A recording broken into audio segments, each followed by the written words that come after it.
ગુજરાત એટલે શ્રદ્ધા, સંસ્કૃતિ, પ્રગતિ અને સમૃદ્ધિની ભૂમિ. ગુજરાત અને ગુજરાતના સૌ નાગરિકોનું હિત જેમના હૈયે વસેલું છે એવા રાજ્યના પ્રગતિના સૂત્રધાર પ્રજાવત્સલ માનનીય મુખ્યમંત્રી શ્રી ભૂપેન્દ્રભાઈ પટેલ સાહેબને હવે આમંત્રિત કરીએ છીએ આપના પ્રાસંગિક ઉદ્બોધન માટે.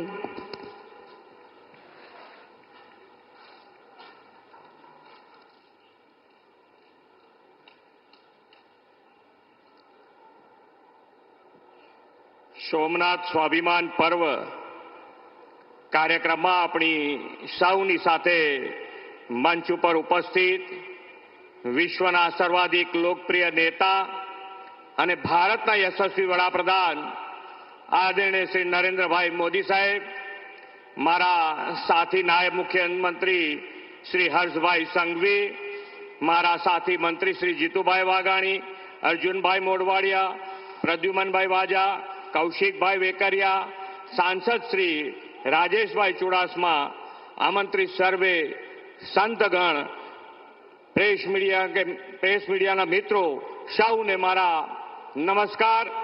જય સોમનાથ. આદરણીય વડાપ્રધાનશ્રીના નેતૃત્વ અને પ્રેરણાથી ઉજવાઈ રહેલું સોમનાથ સ્વાભિમાન પર્વ દેશના આત્મસન્માન અને અતૂટ આસ્થા તથા અડગ સંકલ્પથી ઉજવણીનો અવસર છે.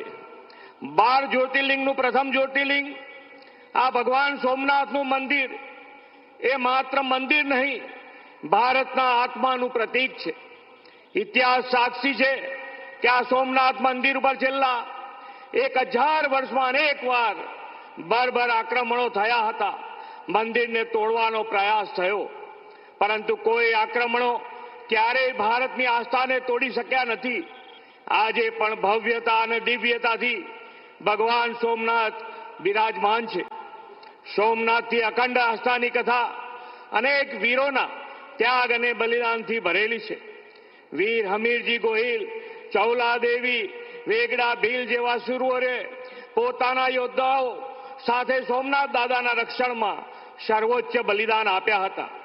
આજે આખા જગતમાં સ્વની ચર્ચા છે, ત્યારે આદરણીય વડાપ્રધાન શ્રી મોદી સાહેબે દેશના ઇતિહાસમાં જોઈએ એવું સ્થાન નહીં પામેલા સ્વાભિમાનના યુદ્ધને અને સોમનાથ દાદાના રક્ષણ માટે સમર્પિત થઈ ગયેલા શૂરવીરોની શહાદતને યાદ કર્યા છે.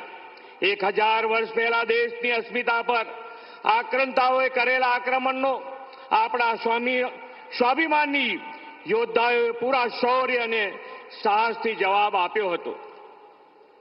જનમાનસમાં આવા સ્વાભિમાનની જ્યોતિ જલાવી રહે એવા વિચાર માત્ર આદરણીય વડાપ્રધાન શ્રી નરેન્દ્રભાઈ જેવા યુગ પુરુષને જ આવે.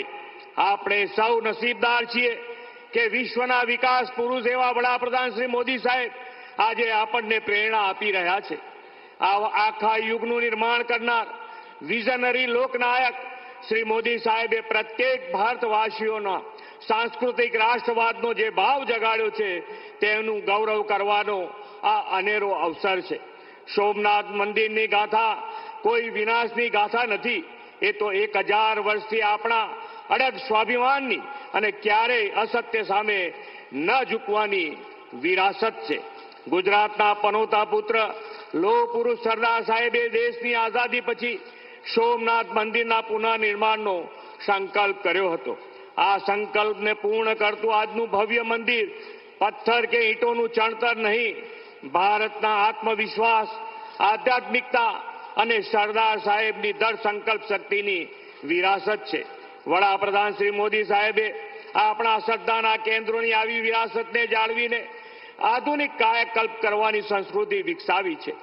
કાશી વિશ્વનાથ, કેદારનાથ, મહાકાલ, બાબા વૈદ્યનાથ ધામનો વિકાસ, અયોધ્યામાં ભવ્ય રામ મંદિર, પાવાગઢમાં મહાકાળી માતાને 500 વર્ષ પછી ધ્વજારોહણ, અંબાજી ધામનો સર્વાંગી વિકાસ અને સોમનાથ તળિન સંગમ તથા સોમનાથ સ્વાભિમાન પર્વ.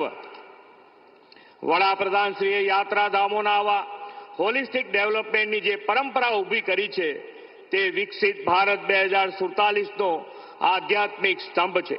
વડાપ્રધાનશ્રીના નેતૃત્વ અને દિશા દર્શનમાં વિકસિત ભારત માટે આપણે દેશના ભવ્ય વારસાનું જતન કરવા સતત પ્રયત્નશીલ રહીએ.